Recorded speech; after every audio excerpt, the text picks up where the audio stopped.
In the last class,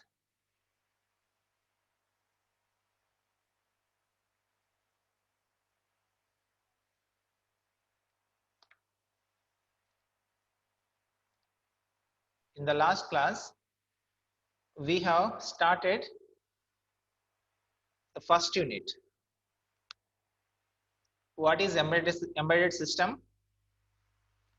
And we have also learned other things like host and target computer, right?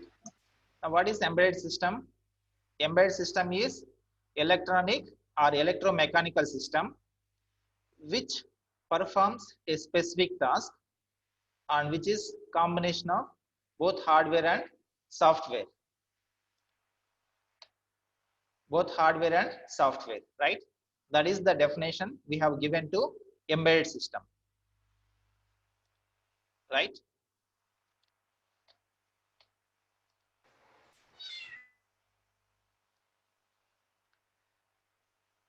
And then we have started the next topic, that is host and target computer. Okay, target system, host system and target system. What is the in embedded systems, how many functionality is delivered depending on the program which is being executed in the microcontroller, right? So first of all, you have to store a program into the microcontroller. How it can be done? It is little tricky, little hard, because embedded microcontroller doesn't have any keyboard or any input device with it, like keyboard, right? Now, if there is no keyboard, is it possible to put the program? Is it possible to directly write the program into the microcontroller? No. For that purpose, what we do is we make use of a computer. In that computer, we run a software or editor programs. Okay, editor programs. Editor programs are nothing but blue screen in our C program, or in MATLAB command window or editor window. Okay. So we run editor program in the host computer. Host computer is nothing but the desktop computer or your laptop. You write all your program in the high level language and use other tools like compilers to convert that into compilers and interpreters to convert that into low level language, and finally you upload that low level language code into the microcontroller using cable, right? Once the program is successfully uploaded into the microcontroller, then we don't need the host computer. Okay, that microcontroller is called the target device. Once the program is properly uploaded into the target device called microcontroller, then we don't need a host system anymore. You can use microcontroller as standalone unit, right? That is the host and target concept. And then we have started this next topic, applications of embedded systems. Today, whatever electronic gadget that you can think of that you see, they do contain embedded systems. I'm not saying the whole electronic gadget is the embedded system. A part of it, okay, a part of it is embedded system. And embedded systems find applications in many areas. That's why we classify applications into many varieties. We have seen like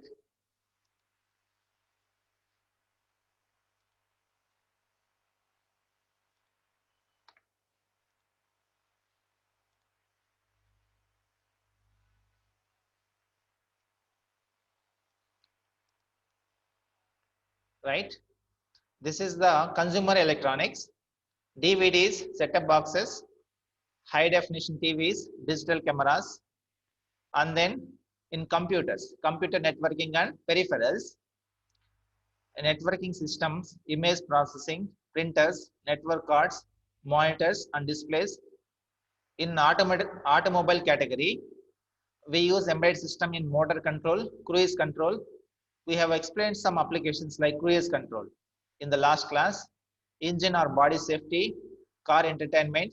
Car entertainment means you play songs while driving, or the passengers may view cinema. Okay, means we have a portable TV, portable display in the car. That is, that thing is embedded system. And anti-lock braking system, which is also called ABS. Okay, this also explained in the last class, maybe to some extent. Anti-lock braking system is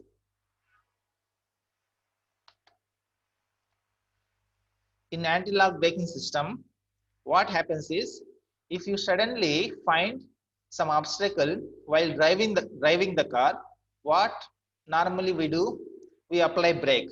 Okay, and immediately after applying the brake, car slides, right? And during that time, you will not have control over the wheels. Even if you steer wheels, even if you are use steering, then steering will be temporarily disconnected from the wheels. Okay, what happens is, you eventually hit the wall or any obstacle, and like that we end up in accident. So how to avoid these accidents? Now what happens in anti-lock braking system is, when wheel stops, okay, when wheel stops, we again make the wheel to move. Okay, when the wheel is moving, then the steering and wheels are again, connection will be established between steering and wheel. Okay, when right, again when wheels are moving, again we stop the wheels. Okay, like that we stop the wheel, again we move the wheel. This repeats continuously, so that we don't lose connection, we don't lose the control over the wheels. Okay, if it is, I'm not explaining in a great detail. If you don't understand this, you you watch some videos on this concept, anti-lock braking system, in the YouTube. Okay, there are some nice animation videos. You can watch them and see what happens in the anti-lock braking system. That whole mechanism is, whole mechanism takes place because of this embedded system. Okay, embedded system, it continuously monitors whether wheel is in motion, in rotation or not. Okay, and when the wheel is moving, it stops the wheel. When the wheel stops, it makes the wheel to move. It makes this happens continuously because of the embedded system. Okay, and we can avoid the accidents because of this anti-lock braking system. Okay, next, in telecommunications, we use it in cellular phones, telephone switches, healthcare, different kinds of scanners. We have EEG scanners, ECG machines, and etc.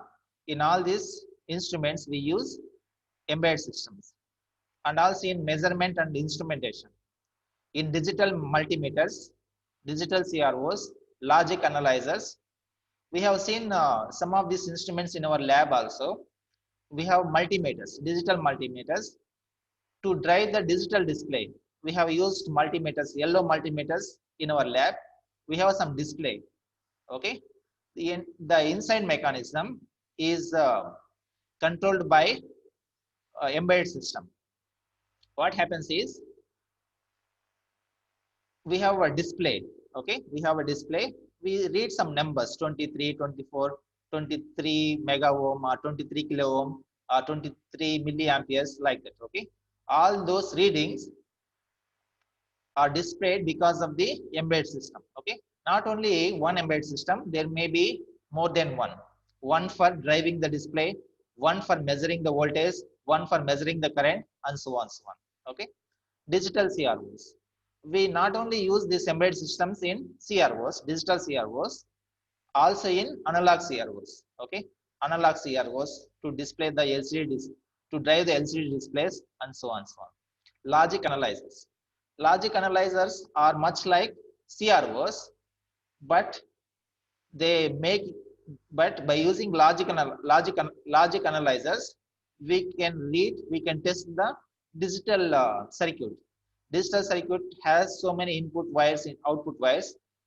All all those wires, maybe 10 wires or 15 wires or 20 wires. Okay, all those wires can be tested at the same time by using logic analyzers. Okay, that is the use of logic analyzers, and we use embedded systems in logic analyzers also. In banking, we have ATM cards. Okay, ATM reader itself is the embedded system. And currency counters, if you put money in the counter, it counts that money, how many um, notes are there. It counts those notes and gives out the number. That is possible with the embedded system.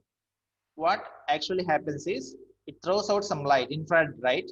If there is any note, it reflects from that note. If there is no note, it passes through. Okay, like that it counts the um, money, currency notes. Okay, this next slide is generalized applications. Next slide contains the generalized applications. Washing machine. Washing machine, in the front panel of the washing machine, we have many controls. All those controls, okay, all those controls are controlled by your embedded system.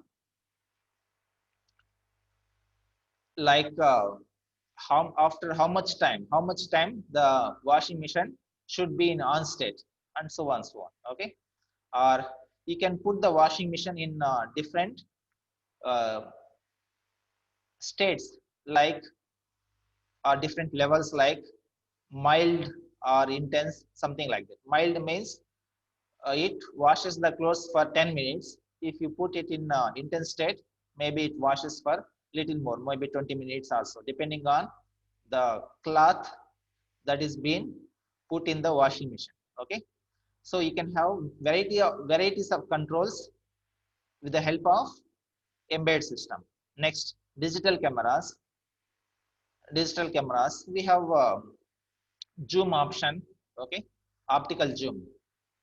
And optical zoom means that zoom expands and contracts, right, with the help of embedded system. Right, what we normally apply by rotating the zoom glasses, right, that happens through electronic means with the help of embedded system. Next, power windows of a vehicle.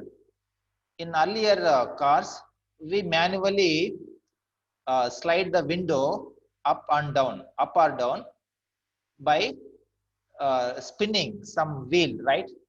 Whereas in modern cars, by pressing one button, you can either slide up or slide down that glass window. The same thing is true for vehicle steering. We have power steerings, means with a little um, steering either left or right, with little turning either left or right, you can make a long turn. Whereas in normal steering, without power steering, we have to steer more with a more angle. Then only you will get the desired turn in the vehicle, right? Next, fuel injection system of a vehicle, air conditioner, music player. Okay, these are all different applications, different gadgets where embedded system is in use. Air conditioner. Air conditioner means you set up the air conditioner to certain level, let's say certain temperature for 22 degrees centigrade or 18 degrees centigrade, depending on the outside temperatures. Okay, and that system continuously monitors the temperature within the room, and it maintains the temperature. It maintains the desired temperature. Okay, and music player, automatic temperature controller, it is the same thing. Modem, it is a computer gadget. Mouse, keyboard controller, LAN card, printer, scanner, router, digital rolling display for advertisements, digital rolling display. We also have this type of thing in our uh, department, in our college, in 201 and also in Portico, right? They also make use of embedded systems for that display to happen, right? Digital watch, digital locker, set-top boxes, and many other things. So these are all different applications of embedded systems. Next, this is the next topic. This is the next topic. Features of embedded systems. Features of embedded systems means if you are calling something as embedded system, what criteria that system should satisfy, okay? Or you can put this in a different way. What are the characteristics of embedded system? Means if you are calling something as embedded system, what are the characteristics of that system? Okay, means we will answer the criteria. We will see the criteria for something to be called as embedded system. Okay, these are the different things. First thing is your embedded system, our embedded system does only a specific task. It will not do many things at the same time. Okay, if you program your embedded system for washing machine purpose, you cannot use it for refrigerator. Or if you program it for refrigerator, it cannot be used for washing machine. Meaning your embedded system will deliver only a specific functionality and it will not do many things at the same time. Okay, like your general purpose computer. In the general purpose computer, if we can run many programs at the same time. For example, we can run VLC player, you can listen to the songs at the same time, you can do some work in MS Word. Okay, like that you can run many applications at the same time, which is not the case with embedded system. The embedded systems, where embedded systems are aimed to design to deliver a specific task, not many at the same time. Next one is very limited resources. Okay, embedded systems, they have very limited resources. For example, it has a very limited memory, both RAM and ROM. Whereas your computer, it has a lot of memory. Okay, that memory is enough to run operating system. Whereas in microcontroller, its memory is very limited.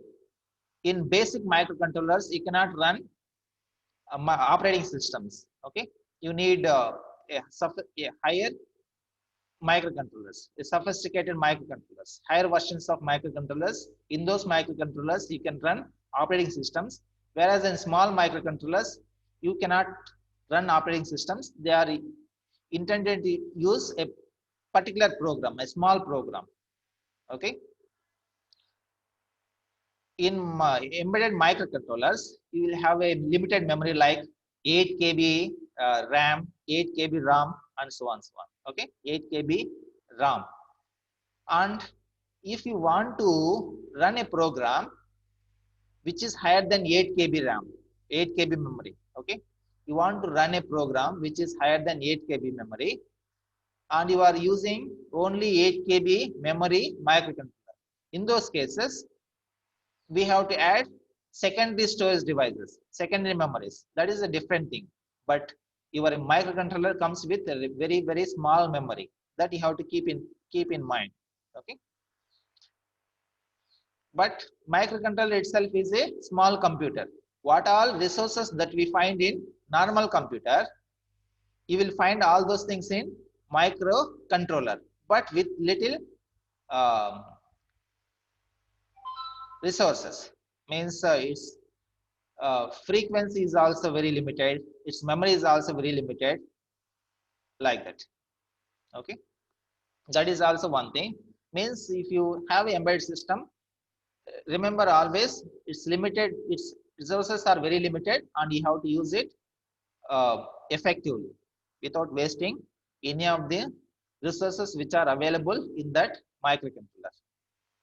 Next one is they are Embedded system means they have to work very faster.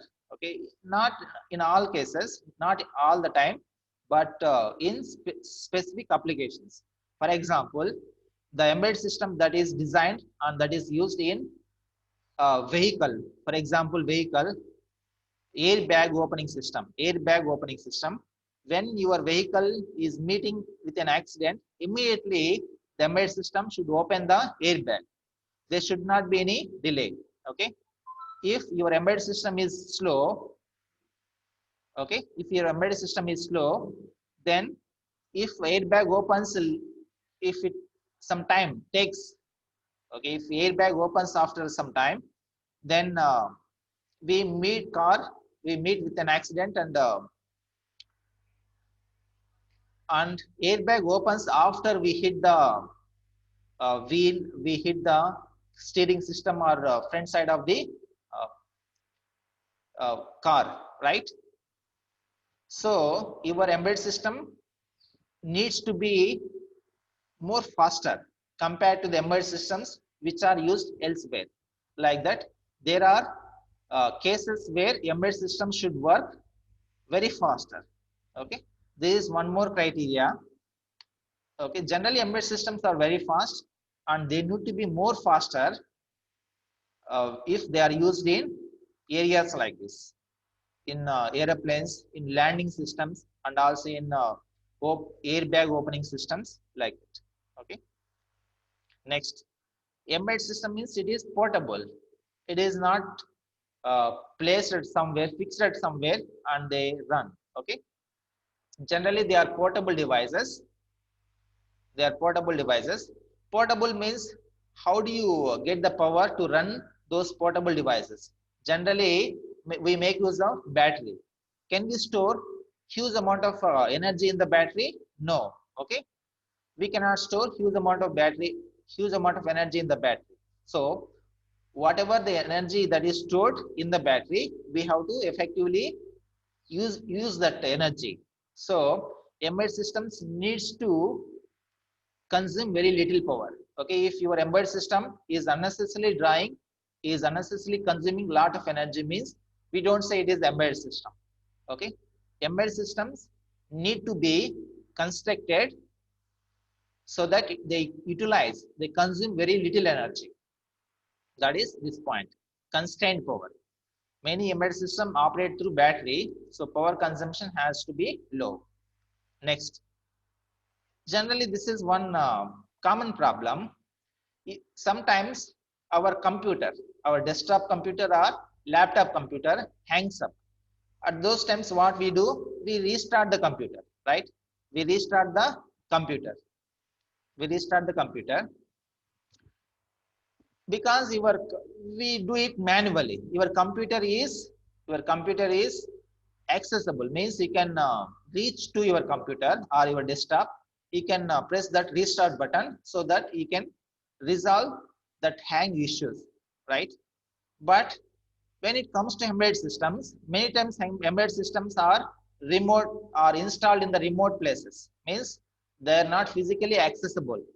They are placed in top of the hill, at the top of the hill, or they are mounted on your roof, like that. Okay, if that is the problem, if that is the thing, then you cannot reach out to the top of the hill and press the reset button. Okay, so there must be some mechanism to restart the system itself when the embedded system goes into hang, goes into um, infinite loop. Infinite loop is nothing but the hang up, right? So for that we have what is known as a watchdog timers. Okay, watchdog timers. Next, need to be highly reliable. Reliable means the type of hang up issues should not come for every now and then. Okay, that should not be the common problem. Pressing Alt Control Del is okay on desktop, but you cannot afford to reset your embedded system. Next, some embedded systems have to operate in extreme environmental conditions. Okay, means you have to make your embedded system, otherwise your embedded system should tolerate these temperatures, extreme low temperatures, extreme high temperatures. The same system should work properly in summer. The same system should work properly in the winter also. Both here and also in Himalayas, where the temperatures are very low. Okay.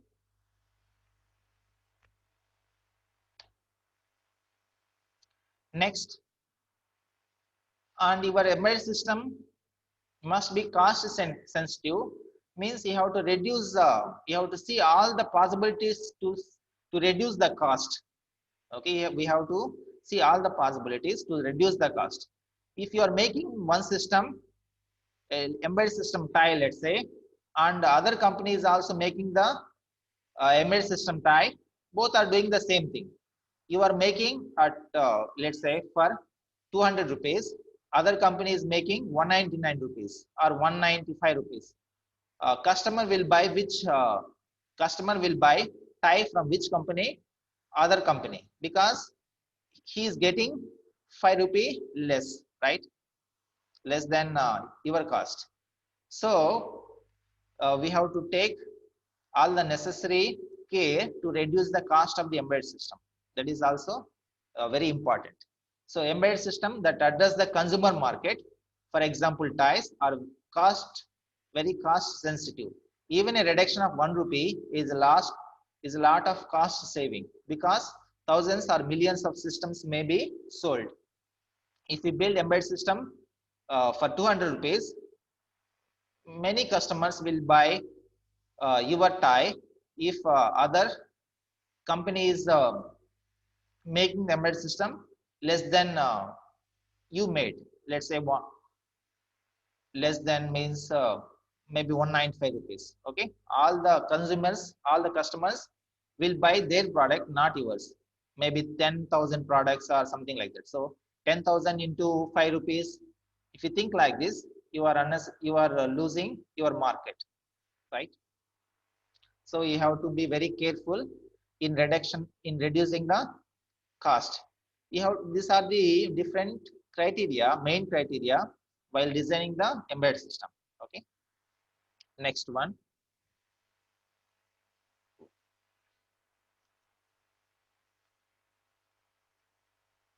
So and that completes this topic called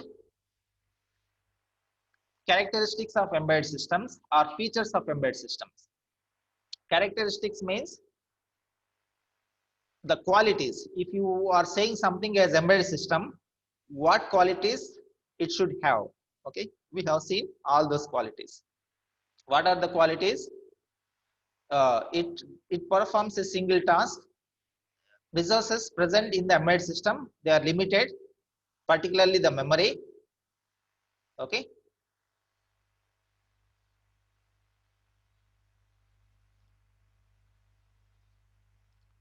Particularly the memory, and embedded systems need to be very fast. Means response to the input should be very fast. Next, and embedded system should consume very little power, because most of the embedded systems, they operate from the battery. That is the thing. Next, they need to be highly reliable. Highly reliable means they should not hang up for every now and then, and they should operate in extreme temperature conditions. Next thing is they should be very low in cost. These are the